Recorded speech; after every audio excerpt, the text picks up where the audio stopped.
मराकश कश्ती हादसे की तहकीकात के लिए 4 रुकनी तहकीकाती टीम मराकश पहुंच गई। आज तहकीकात शुरू करेगी। टीम कश्ती हादसे में जिंदा बच जाने वालों से मुलाकात समेत पाकिस्तानियों पर तशद्दुद और कत्ल की तहकीकात करेगी। हतमी रिपोर्ट वजीर आजम को पेश की जाएगी।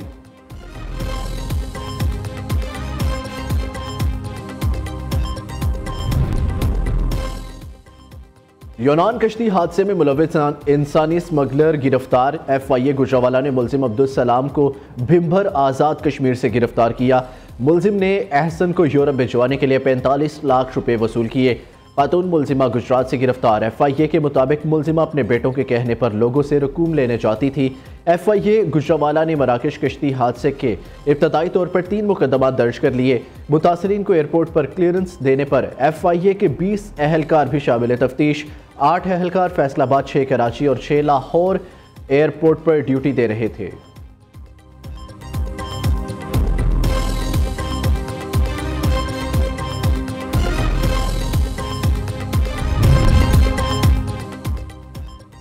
गजा जंगबंदी के मुआहिदे पर आज से अमल दरामद होगा। इसराइली कबीना ने गजा जंगबंदी मुआहिदे की तौसीक कर दी। मुआहिदे के तहत इसराइल 95 फ़लस्तीनियों को रिहा करेगा। हमास की कैद में मौजूद 33 यरगबारियों की तस्वीर जारी।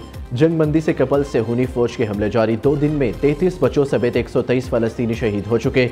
7 अक्टूबर 2023 से अब तक बच्चों, खवातीन समेत 47,889 फ़लस्तीनी शहीद, 1,10,000 से ज़ायद फ़लस्तीनी जख्मी हुए।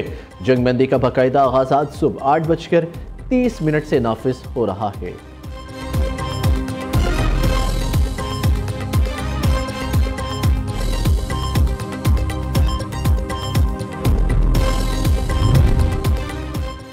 डॉक्टर आफिया सिद्दीकी की सदर बाइडन से माफ़ी की अपील। सदारती ओहदा छोड़ने से पहले सजा माफ़ कर दे।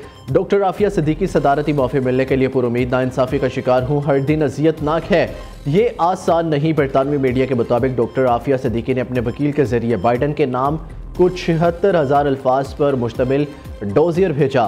52 साल आफिया सिद्दीकी 16 साल कैद काट चुकी हैं।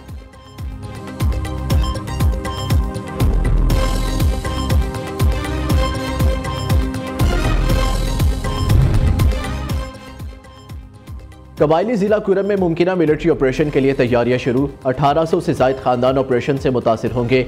मुतासरीन के लिए टल और हंगू में TDPs कैंप कायम करने का नोटिफिकेशन जारी। सूबाई हुकूमत ने आर्जी तौर पर नकल मुकानी करने वालों के लिए 4 कैंप्स के अलावा 1000 से ज़ायद खैमे भेजने का भी फैसला कर लिया। हुकूमत की जानिब से ऑपरेशन की बजाय मुकामी कबाइल से ताहाल मुज़ाकरात की कोशिश।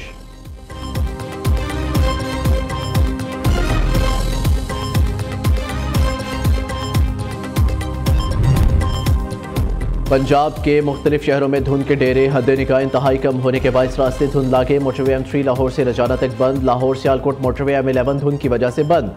मोटरवे हुकाम की शहरियों को ड्राइविंग के दौरान एहतियात की हदायत।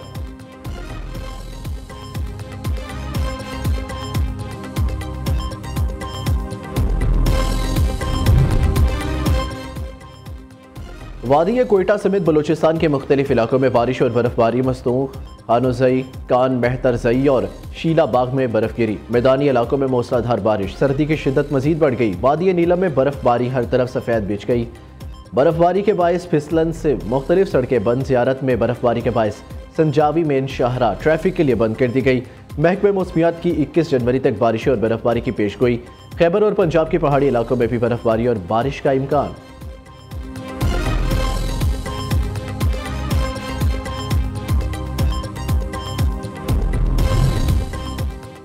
2-2, 3-3 दरवाज़ों से मुज़ाकरात बैक वक्त नहीं चला करते। अब छोटे छोटे दरवाज़ों, खिड़की और रोशनदानों में झांकने का कोई फ़ायदा नहीं। अगर वह दरवाज़ा खुल गया है जिसके लिए साल से कोशा थे तो ये कोशिश छोड़ दे। इरफान सिद्दीकी का बैरिस्टर गौहर की आर्मी चीफ से मुलाकात पर रद्द-ए-अमल। कहा, बैरिस्टर गौहर की आर्मी चीफ से मुलाकात की तफसीलात और मुकालमों का इल्म है। PTI वालों ने फ्रंट और बैक डोर मुज़ाकरात शुरू कर रखे हैं। तहरीक इंसाफ फैसला करे कि कौन से मुज़ाकरात जारी रखने हैं। हमें कुछ कहने की बजाय अपनी मुज़ाकराती टीम को समझाएं।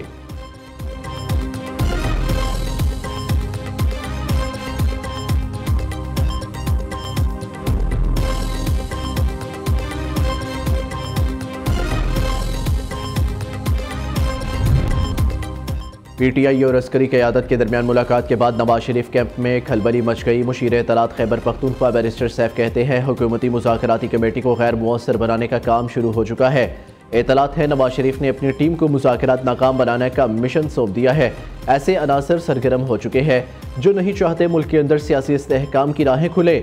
शौकत यूसुफजई कहते हैं बानी PTI ने पहले ही कहा था इनके पास मुज़ाकरात का मैंडेट नहीं, बानी PTI NRO नहीं लेंगे, अब हुकूमत NRO मांग रही है।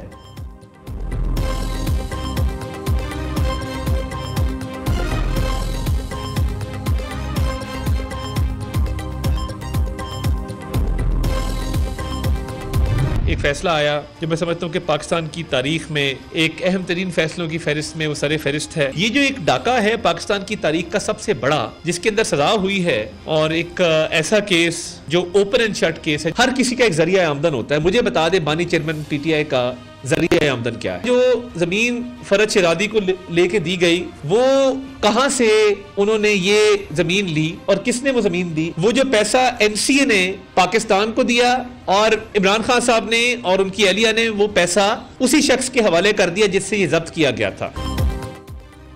190 मिलियन पाउंड केस मुल्की तारीख का बड़ा डाका है। ये ओपन एंड शट केस था। अदालती फैसला मुल्की तारीख का अहम तरीन फैसला है। वफाकी वज़ीर इत्तलात अता तारड़ की उलमा कराम के हमरा प्रेस कॉन्फ्रेंस कहा केस में मुलव्विस दीगर अफराद को वतन वापस लाने के लिए भी इक़दाम किए जा रहे हैं।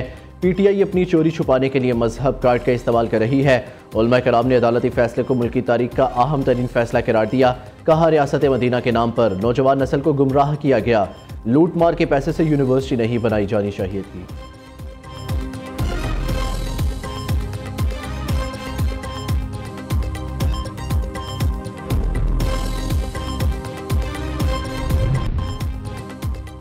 $190 मिलियन पाउंड रेफरेंस के फैसले में कोई अबहम नहीं। बानी PTI मकाफाती अमल का शिकार है। दूसरों के लिए गड़े खोदने वाला खुद इसमें गिर गया।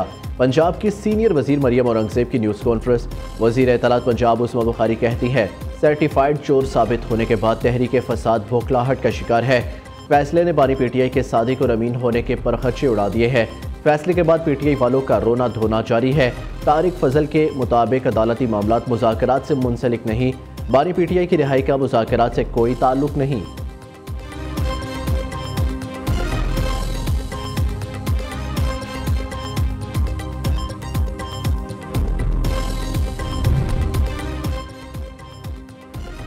बानी PTI पर मुकदमात सियासी बुनियादों पर बनाए गए हैं जिन्हें ख़त्म होना चाहिए। हाफिज नईमुर रहमान कहते हैं मुल्क में सियासी इस्तेहकाम ज़रूरी है। हर कोई इस्टेब्लिशमेंट की जानिब देखता है, हर कोई आईनी हदूद में काम करे। अमीर जमात इस्लामी ने कराची एक्सपो सेंटर में मेरा ब्रांड पाकिस्तान की नुमाइश का इफ्तिताह कर दिया।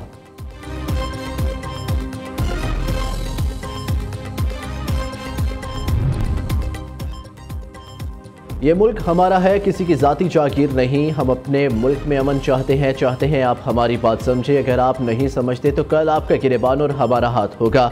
मौलाना फजलुर रहमान की लफ्ज़ी गोलाबारी कहते हैं साजिशों से मदारिस मजीद मजबूत हो रहे हैं। 26वीं आईनी तरमीम हुकूमती ख्वाहिश पर पास होती तो बड़ी बात तबाही आती। हुकूमत का आईनी मुसविदा पार्लियामेंट और इंसानी हकूक़ के लिए ख़तरा था। 4 सदा में खिताब के दौरान सरबरा JUI ने विफाक और खैबर पख्तूनख्वा हुकूमत को भी निशाने पर रखा। कहा मईशत के अशारियों से कौम को बेवकूफ़ नहीं बनाया जा सकता। ना अहल हुक्मरान मईशत बेहतरी के दावों पर बताए कि वसाइल कहाँ से आए। क्या अलादीन का चराग मिला है? सूबे और विफाक में कौन हुक्मरान है? आज सियासत का मकसद कुर्सी और इक़्तिदार का हसूल है।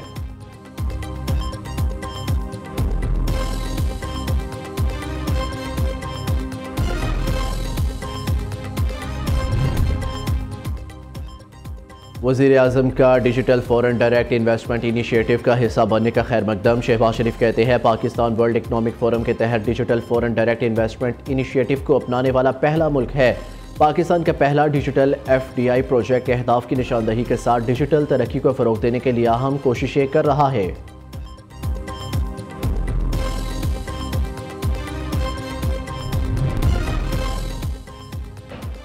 वज़ीर आला पंजाब से जापान के सफ़ीर की मुलाकात। बाहमी ताल्लुकात, तजारती ताउन, मुख्तलिफ शोबों में सरमायाकारी के फ़रोग़ पर जोर दिया गया।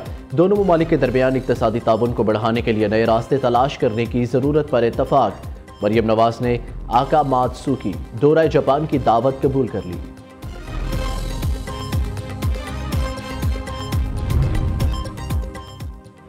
नॉर्थ कराची से लापता होने वाला 7 साला सारिम की लाश फ्लैट्स के करीब ज़ेर ज़मीन टैंक से मिल गई। पानी के टैंक से बदबू आने के बाद वॉल मैन ने फ्लैट्स की इंतजामिया को इतला दी। बच्चे को अगवा या कत्ल किया गया। पुलिस ने तहकीकात शुरू कर दी। अब्बासी शहीद अस्पताल में सारिम की लाश का पोस्टमार्टम मुकम्मल। बच्चे के जिस्म पर जख्मों के कई निशानात पाए गए। मौत की हतमी वजह केमिकल एग्जॉन रिपोर्ट आने पर वाज़ेह होगी। 11 रोज़ कबल लापता होने पर बच्चे के वालिदैन को 5 लाख रुपए तावान का मैसेज मौसूल हुआ था।